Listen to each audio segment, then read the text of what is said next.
Gazipur কোনাবাড়ীতে haven fresh নামের একটি আবাসিক হোটেলে অভিযান চালিয়ে ৮ নারীসহ ৯ জনকে আটক করে পুলিশ। গতকাল মঙ্গলবার রাত ১০টার দিকে প্রায় ১২টা পর্যন্ত অভিযান চালিয়ে তাদেরকে আটক করা হয়।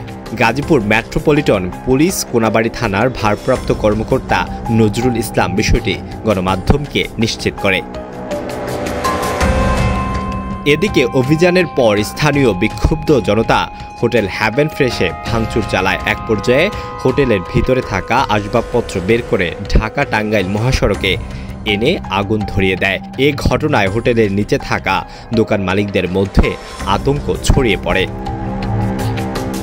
পরে তারা হোটেল বন্ধ করে বিভিন্ন স্লোগান দিতে থাকে। খবর পেয়ে কোনাবাড়ী থানা পুলিশের সঙ্গে সেনাবাহিনী ঘটনাস্থলে পৌঁছে বিক্ষুব্ধ জনতাকে বুঝিয়ে মহাসড়ক থেকে সরিয়ে দেয়। পরে সেনাবাহিনীর হস্তক্ষেপে পরিবেশ স্বাভাবিক হয়। নাম প্রকাশ না করা শর্তে এক দোকানদার বলেন, আর 18 দিন পর ঈদকে সামনে রেখে অনেক ব্যবসায়ী দোকানে মালামাল উঠিয়েছে। এই মুহূর্তে বিক্ষুব্ধ জনতা যদি দোকানে আগুন ধরিয়ে দিত তাহলে আমাদের পথে বসতে হতো। আমরা চাই কোনাবাড়ী থেকে আবাসিক হোটেল আজীবনের জন্য বন্ধ করা হোক।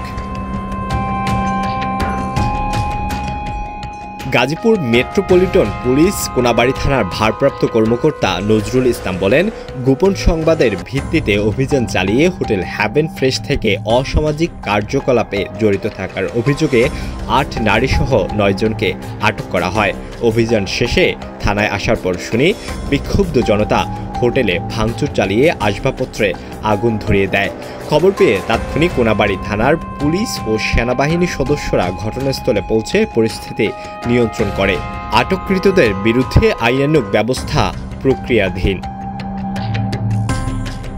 প্রসঙ্গত গত ২৮ ফেব্রুয়ারি হোটেল হ্যাভেন ফ্রেশে অভিযান চালিয়ে ২ নারীসহ ১৬ জনকে আটক করে আদালতে পাঠানো হয়েছিল।